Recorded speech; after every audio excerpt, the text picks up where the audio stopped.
నా జీవితంలో నేను పర్సనల్గా నాకు 9వ ఏట ఓపెన్ హార్ట్ సర్జరీ జరిగింది.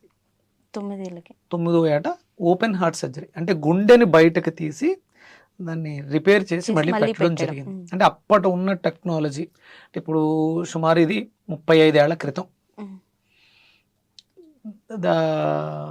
దాని మీద నాకు అప్పట్లో ఉన్నటువంటి డాక్టర్స్ అవగాహన ఇవ్వడం కోసం, చిన్నపిల్లవాడిని కదా, అవగాహన అంటే నీకు గుండె ఆపరేషన్ జరిగింది అంటే ఏం జరిగిందో మనకు తెలియదు. గుండె ఆపరేషన్ జరిగింది, జాగ్రత్తగా ఉండు, బరువులు ఎత్తొద్దు, నీ తిండి అలా ఉండాలి, ఇలా ఉండాలని అప్పట్లో ఉన్న మా నాన్నగారు ఫ్రెండ్ డాక్టర్ రామారెడ్డి గారు అని అనపర్తిలో ఆయన సలహాలు. కాకపోతే ఒకటి, నువ్వు డెలికేట్గా ఫీల్ అవ్వకు, నేను పేషెంట్ని అని బాధపడకు, అంటే కొంచెం చిన్న వయసులోనే ఉన్నాను కాబట్టి నువ్వు బాగా ఎక్సర్సైజ్లే బాగా చేసి స్ట్రాంగ్ అవ్వు అన్నారు. అది లాస్ట్.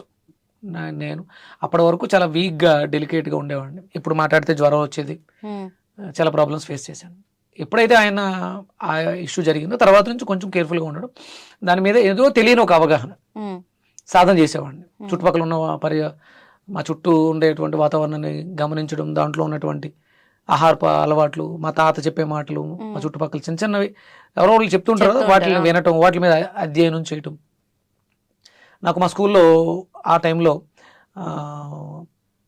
ఆరోగ్య వ్యవస్థ అంటే అక్కడ మొక్కలు నాటడం ఇలాంటివన్నిటికి ప్రెసిడెంట్, అంటే స్కూల్లో ఉంటాయి కదా చిన్న చిన్న పోస్టులు ఇస్తూ ఉంటారు స్టూడెంట్స్, క్లాస్ లీడర్ ఎలాగో అలాగా నన్ను ఆ ప్లేస్లో మొక్కలు నాటడానికి ఒక చిన్న పోస్ట్ లీడర్ చేశారు.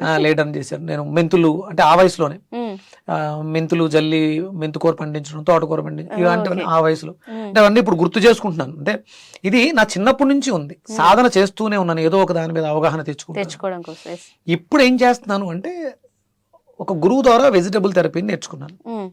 నాకు అది 2022 ఆగస్టు 22వ తారీఖు నేను నేర్చుకున్నది. 2020లో నేర్చుకున్నాను. అంటే బాగా కొన్ని అలా గుర్తుండిపోతుంటాయి. అంటే 22 అనేది నా జీవితంలో ఒక ప్రముఖమైనటువంటి పాత్రను పోషిస్తుంది అనడానికి నేర్చుకున్నాను. అయిపోయింది. నాతో పాటు ఒక 100 మంది వచ్చారు నేర్చుకోవడానికి. 99 మంది ఫెయిల్. 99 అంటే ఇప్పుడు ఉంటే యూట్యూబ్లో వాళ్ళందరూ కూడా ఉండాలి. 100 మంది సక్సెస్ అయి ఉంటే 100 మంది కూడా వీడియోలు ఉండాలి వెజిటేబుల్ థెరపీ మీద.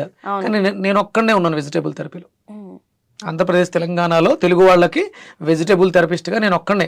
నాతో పాటు నేర్చుకున్న వాళ్ళు 99 మంది ఉన్నారు, నేను కాకుండా. కానీ వాళ్ళు ఎవరు ఎక్కడ ఎందుకు కనపట్లేదంటే వాళ్ళు దాని మీద శ్రద్ధ పెట్టలేదు.